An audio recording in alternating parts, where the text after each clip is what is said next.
अस्सलामुअलैकुम। हमने एक न्यू लेक्चर सीरीज़ स्टार्ट की थी, जिसमें हमने mathematical method by SM. Yusuf की बुक का चैप्टर नंबर 1 स्टार्ट किया था। और इसके पहले लेक्चर में हमने कम्प्लेक्स नंबर की डेफिनेशन और कम्प्लेक्स नंबर का मैग्नीट्यूड किस तरह फाइंड करते हैं और पोलर फॉर्म को हमने डिस्कस किया था। और पोलर फॉर्म में देखें, आपका जो आर्गूमेंट था या एम्पलीट्यूड जो था कम्प्लेक्स नंबर का, वो भी हमने डिस्कस किया था। आज हम उसी के रिलेटेड जो है कुछ मज़ीद चीज़ों को हम डिस्कस करेंगे। अच्छा जी, देखें, आपके पास फ़र्ज़ करें एक कम्प्लेक्स नंबर है z is equal to x plus iota y, ठीक है? और इसकी एक्स वाई प्लेन के ऊपर ये पोजीशन है, ठीक है? अच्छा, अब ये जो एंगल थीटा था, ये आप कह रहे थे कि ये आपका आर्गुमेंट है। अब यहाँ पे अगर आप देखें, तो इसमें थीटा में अगर आप 2 पाई ऐड करें, तो ये दोबारा जो है वो थीटा के इक्वल ही आएगा। मतलब कि थीटा जो है वो आपका आ जाएगा थीटा प्लस 2 पाई के। अच्छा, मज़ीद अगर आप एक और 1 रेवोल्यूशन यहाँ पे कंप्लीट करें, तो ये आपके पास आ जाएगा थीटा प्लस 4 पाई आ जाएगा। अच्छा, एक और रेवोल्यूशन आप कंप्लीट करेंगे, तो ये आपके पास आ जाएगा theta is equal to theta plus 6 pi. और ये इसी तरह आपका ये आगे कंटिन्यू रहेगा। पहले तो हम यहाँ पे ये जो हमने सारी स्टोरी डिस्कस की है, इसको पहले हम यहाँ पे लिख लेते हैं। We know that for a complex number there are infinite number of arguments. वही चीज़ मैंने यहाँ पे आपको बताई है कि एक कम्प्लेक्स नंबर के मुताबिक आपको इनफाइनाइट आर्गुमेंट्स मिल जाएंगे। अच्छा, एक कम्प्लेक्स नंबर को एक ही आर्गुमेंट के साथ शो करने के लिए हम एक न्यू जो आपके पास डेफिनेशन है वो हम इंट्रोड्यूस करेंगे, और उसको हम कहते हैं प्रिंसिपल आर्गुमेंट। ठीक है। अच्छा, वो क्या चीज़ है, देखें।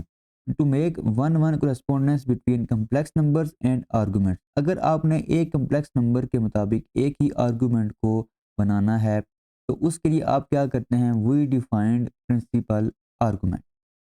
ठीक है, उसके लिए आपने क्या करना है, आपने एक जो है वो प्रिंसिपल आर्गुमेंट को डिफाइन करना है। और ये जो आपका आर्गुमेंट होगा, इसको आप रिस्ट्रिक्ट करेंगे माइनस पाई से लेके, और इसको आप डिनोट कर रहे होते हैं कैपिटल ए आर जी, और जो भी कम्प्लेक्स नंबर होता है वो आप यहाँ पे जेड लिखते हैं, और लेस आर इक्वल टू पाई। और ये जो आपका आर्गुमेंट होगा, ये माइनस पाई से बड़ा होगा, ठीक है, और पाई से लेस होगा या इक्वल होगा। ठीक है, और इसको हम क्या कह रहे होते हैं, इसको हम प्रिंसिपल आर्गुमेंट कह रहे होते हैं। तो इसको आप यहाँ पे कैसे लिखेंगे, is called principal argument, it is denoted by, और इसको आप डिनोट करेंगे capital A R G Z. ठीक है। अच्छा, इसमें एक नोट है जो आपने समझना है, वो क्या चीज़ है, देखें। आपका ये जो सिंपल आर्गुमेंट होता है थीटा, इसको आप लिख रहे होते हैं ए आर जी आर्गुमेंट जेड के साथ, स्मॉल ए के साथ आप इसको लिख रहे होते हैं। और ये जो आपका आर्गुमेंट जेड होता है ना, ये जो जनरल आर्गुमेंट होता है, इसको आप लिख रहे होते हैं 2 पाई के प्लस कैपिटल आर्गुमेंट जेड, इसको आप इस तरह भी लिख रहे होते हैं। और इसमें के जो है वो आपका वेरी कर रहा होता है।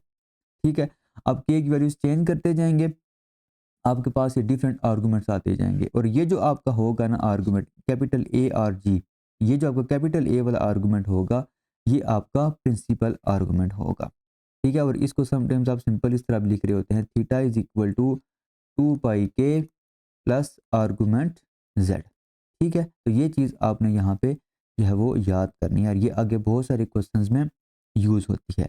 अब मेथड क्या है कि आप प्रिंसिपल आर्गुमेंट को फाइंड कैसे करेंगे। देखें, method to find principal argument, देखें, सबसे पहले आपको गिवन होगा कम्प्लेक्स नंबर। ठीक है, given z is equal to x plus iota Y.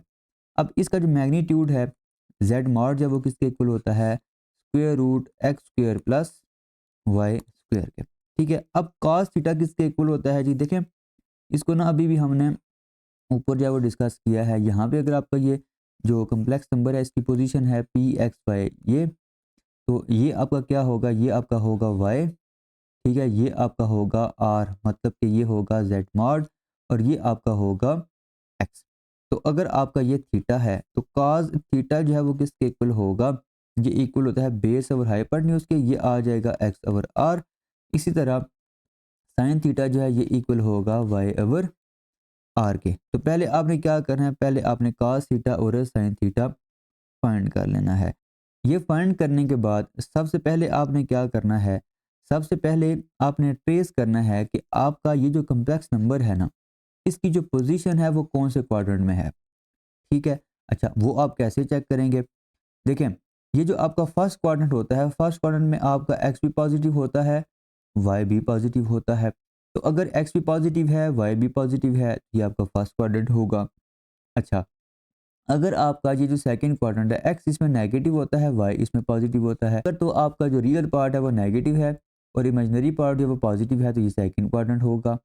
अच्छा, और अगर एक्स जो है वो आपका नेगेटिव है, वाई भी नेगेटिव है, मतलब कि रियल पार्ट भी नेगेटिव, इमेजिनरी पार्ट भी नेगेटिव, तो फिर क्या होगा?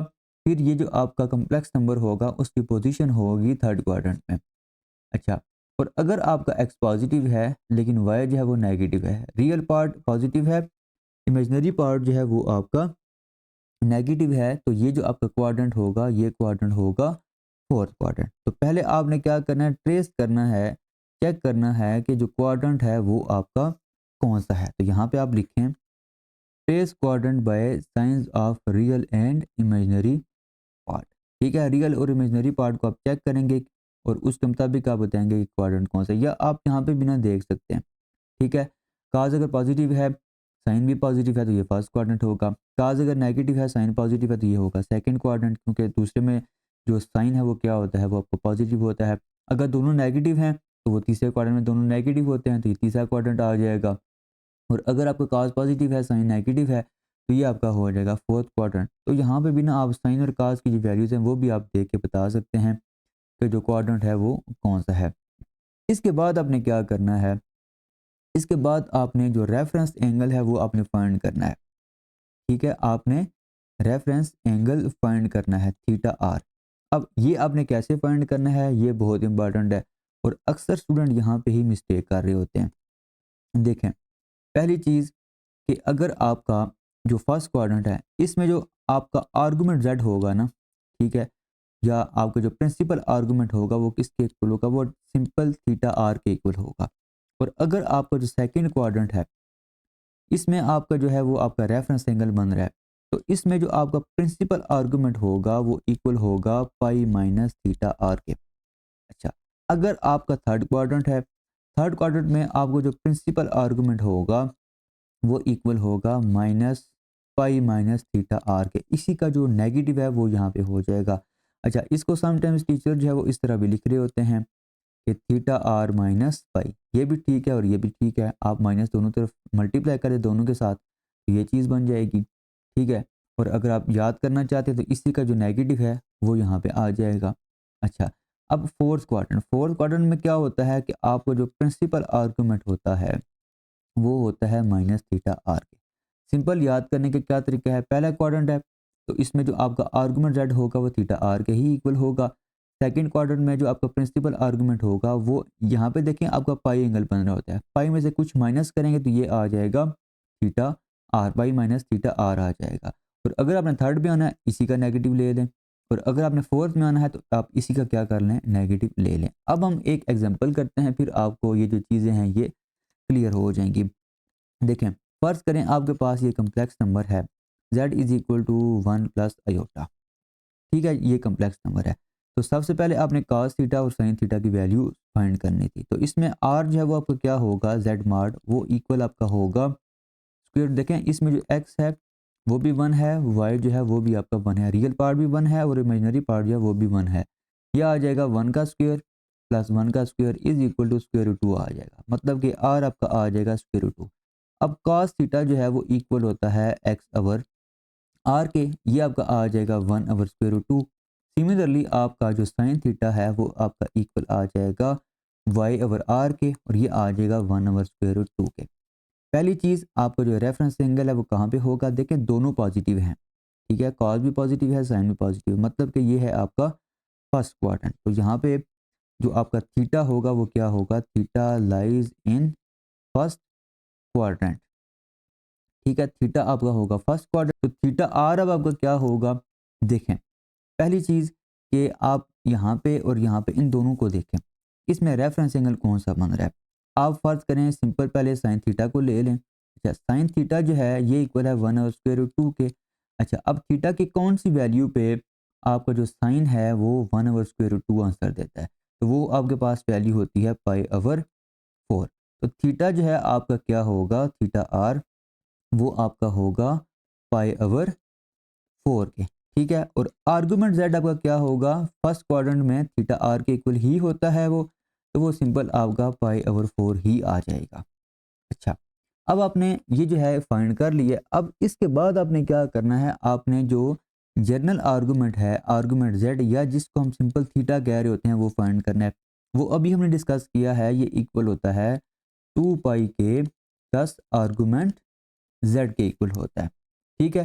तो आपका यहाँ पे जो थीटा है वो किसके इक्वल आ जाएगा, देखें 2 के और साथ क्या आ जाएगा, π/4 आ जाएगा। अब देखें जो पोलर फॉर्म है वो क्या होती है, पोलर फॉर्म आपके पास होती है z is equal to R और साथ आपका आ जाता है जी cos theta plus iota sine theta. अब z is equal to R, R आपने फाइंड किया ये है √2 के इक्वल, और cos थीटा अभी आपने ये फाइंड किया, जो आर्गुमेंट z है वो इक्वल आ जाएगा 2 के प्लस π/4 प्लस आयोटा साइन, यहाँ पे आपका आ जाएगा 2 के प्लस π/4। तो ये आपके पास इसकी जो पोलर फॉर्म है वो आ जाएगी। या मज़ीद भी आप इसको सिंप्लीफाई करना चाहें, देखें cos 2 के प्लस पाई, ये आपका सिंपल किसके इक्वल होता है, सिंपल π/4 के इक्वल होता है, क्योंकि cos का जो पीरियड है वो होता है 2 के की जो मर्जी वैल्यू में पुट करते जाएं वो 2 के क्या होगा, मल्टीपल ही आएगा। तो इसको आप सिंपल cos π/4 के इक्वल यहाँ पे लिख सकते हैं। अच्छा, प्लस आयोटा यहाँ पे आपका क्या आ जाएगा, जहाँ पे भी आपका sin π/4 आ जाएगा। तो ये आपके पास ये जो कम्प्लेक्स नंबर गिवन था, इसकी ये पोलर फॉर्म हमने फाइंड कर लिया है। उम्मीद है आपको ये लेक्चर समझ आ गया होगा। नेक्स्ट लेक्चर में हम इंशाल्लाह जो एक्सरसाइज 1.1 है वो हम स्टार्ट करेंगे। अल्लाह हाफिज़।